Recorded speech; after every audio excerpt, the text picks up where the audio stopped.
نه علامه اقبال په خپل پویمز کې هغه د شیطان ډېرې خوبۍ ذکر کړي دي. نو موږ تاسو ټول ته پته ده چې علامه اقبال په پویټري کې د خودي یو لوی تعلیم دی.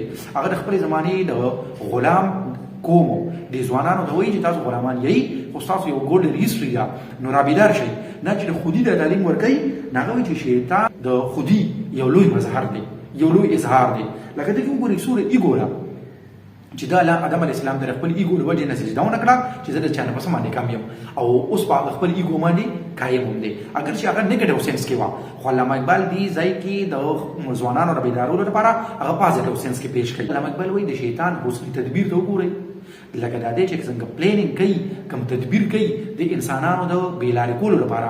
نو ځکه خو عالمان وایي چې شیطان سره 80,000 نوراني جالونه دي، او نوراني جال هغې ته وایي چې موږ یو عمل کوو نو موږ دا ګڼو چې لکه دا موږ د ثواب کار کوو، خو هغه الټه موږ ته د هغې نه ګناه ملاویږي. نو دا نوراني جال دی. نو د ده حسني تدبیر ته علامه اقبال وایي حیران بشي. ورسره چې کوم دی د ده کنسسټنسي چې کومه ده چې لکه ګورئ ډېرې کمې ورځې نه په خپل کار انښتې دی د انسانانو بېلارې کولو لپاره. نو چې انښتې دی د ده یو ورځ له چوټي نه ده کړې، نه چېرته دی ستړی شوی دی. د ده د وجې نه په ژوند کې ګرمي ده، د عمل ګرمي.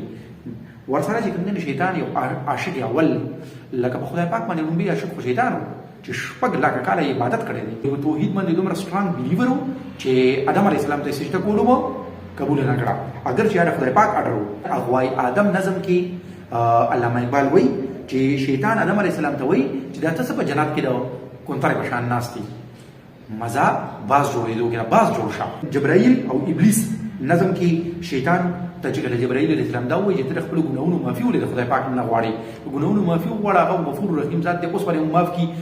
شیطان ورته جواب کې څه وایي؟ وایي د اسمان په خاموشۍ کې مو ساه خېږي، د اسمان په خاموشۍ کې مې ساه خېږي، زما د وجې نه، زما د جرأت د وجې نه، د دغه یو حرکت د وجې نه چې آدم علیه السلام ته مې سجده ونه کړه. په ځمکه باندې ژوند دی، او د ژوند حرارت دی، او ګرمي ده، او د عمل ګرمي ده، او زما د فتنو د وجې نه خدای پاک انسانانو له عقل ورکړی دی.